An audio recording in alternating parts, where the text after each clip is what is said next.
ఓం శ్రీ గురుభ్యో నమః.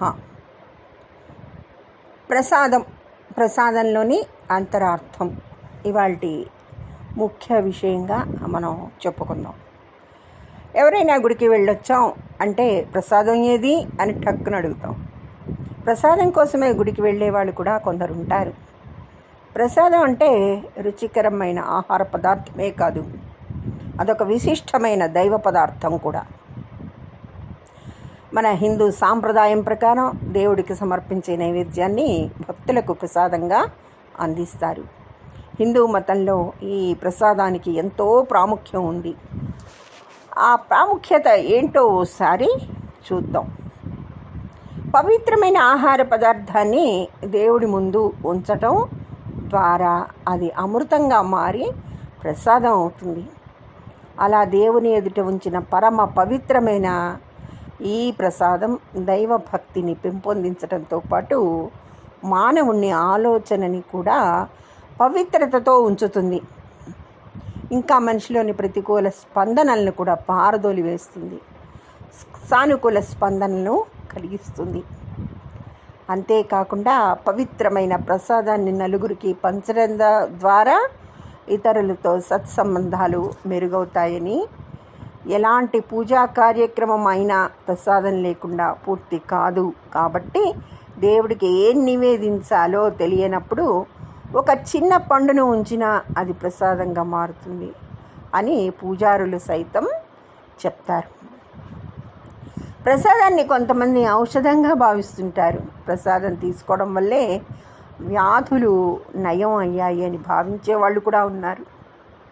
ఎలాంటి ఆహార పదార్థాన్నైనా దేవుడికి నివేదించి తినడం ద్వారా అందులో ఒకవేళ చెడు ఉన్నా కూడా అది హరించుకుపోతుందని భక్తుల నమ్మకం. ఈ ప్రసాదాన్ని ఇవ్వడం వెనుక మరో పరమార్థం కూడా ఉంది. గుళ్ళో సాధారణంగా పులిహోరో పాయసమో చేసి జనాలకు ప్రసాదంగా పంచేవారు. కూటికి గుడ్డకు మొహం వాచిన ఆ రోజుల్లో అదే మహాప్రసాదం. ఊళ్ళల్లో వయోవృద్ధులకు అభాగ్యులకు గుడి ప్రసాదమే మహాభాగ్యం. నిస్సహాయులకు గుడిలో లభించే పులిహోరో దద్దోజనమో మించింది ఏముంటుంది? పులిహోర, పోషకాలు సమృద్ధిగా ఉండే దద్దోజనం, పాయసం, వీటికి మించిన భోజనం ఏముంటుంది చెప్పండి? ఈ విధంగా ఆ రోజు నుంచి ఈ రోజు వరకు గుళ్ళల్లో ప్రసాదం ఇవ్వడం ద్వారా కొంతమంది అభాగ్యుల కడుపు నింపుతూ సామాజిక బాధ్యతను గొప్పగా పోషించాయి. ఇక మేము తిరుపతి వెళ్ళి వచ్చామనో, శబరి వెళ్ళి వచ్చామనో ప్రసాదం పెడితే కొంతమంది తీసుకోరు. పైగా మేము ప్రసాదం తినము అని అదేదో గొప్ప పని చేసినట్లుగా గొంతు పెట్టి చెప్తారు. అసలు గుళ్ళల్లో ప్రసాదం ఎందుకు పెడతారు? కేవలం అది భక్తితోనో లేక మరి ఏదైనా కారణం కావచ్చు అని ఆలోచిస్తే మనకు ఒక అద్భుతమైన విషయం కూడా బోధపడుతుంది.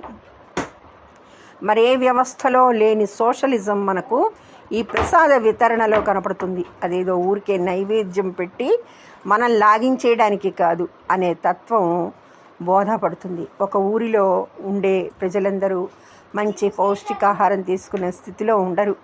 బాగా డబ్బులున్న వాళ్ళు పేదవాళ్ళ గురించి పట్టించుకోరు. వారికి కూడా మీరు తినే బలమైన ఆహారం పెట్టండి అంటే ఎవరూ ముందుకు రారు.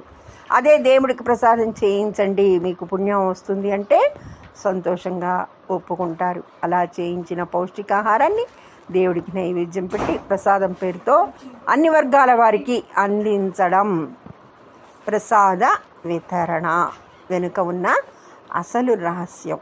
ఓం నమః శివాయ. సర్వే జనా సుఖినో భవంతు.